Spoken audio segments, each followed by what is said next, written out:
Splitgate 1 was my go-to until Halo Infinite dropped. But honestly, if I had known how much more I'd enjoy Splitgate, I probably never would have bought Halo Infinite. Now that Splitgate 2 is here, I find myself missing the first game.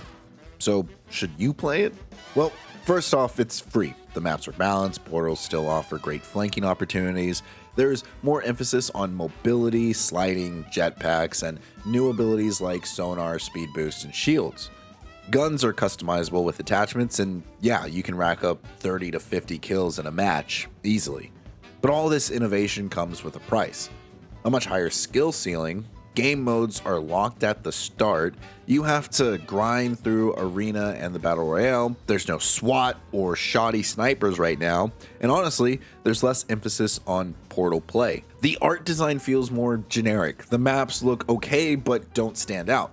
The characters, they're fine, but nothing special. And that's where Splitgate 2 starts to lose what made the first game shine. It becomes more of what I call a mobility shooter, where movement is just as, if not more important, than your aim.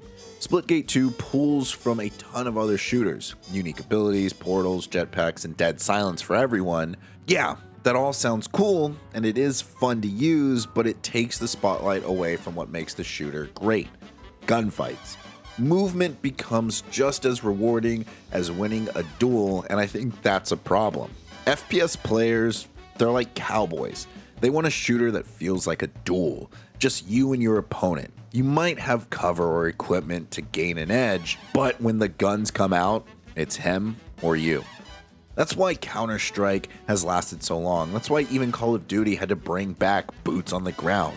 Even the original Splitgate kept it simple: gunfights and smart portal usage. And look, I don't think this is just a case of oversaturated market or that the devs are apologizing for something. Valorant came in strong by focusing on gunplay, but when it leaned more into a hero mechanics, some players dipped out. Back into when Valorant was first introduced, what was the promise into the game? The game was a precise tactical shooter where gunplay reigns supreme and utility helps you elevate your gunplay. It helps you secure kills. Nowadays, the utility kills everyone for you. The utility literally skull. Mobility shooters aren't bad, but they're made for a different audience.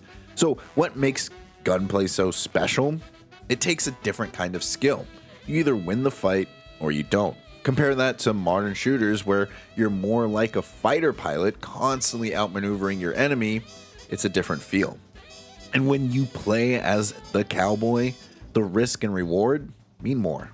I still have fun with Splitgate 2, but I can't say it puts gunplay first. The simplicity and grounded nature of the original are replaced by complex movement systems, and that's where I think it loses its charm. When you invest $100 million in a game and it underperforms, there is more going on than apologizing for a joke.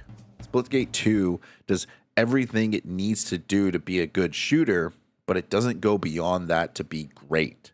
It loses a bit of its unique identity that made the original special. That's why I'm giving it a 7 out of 10. Until next time, play nice. $50 ones. Wait, this bundle at 50% off is $40, and you can't even buy there's no way of buying a $40. I see why people are upset.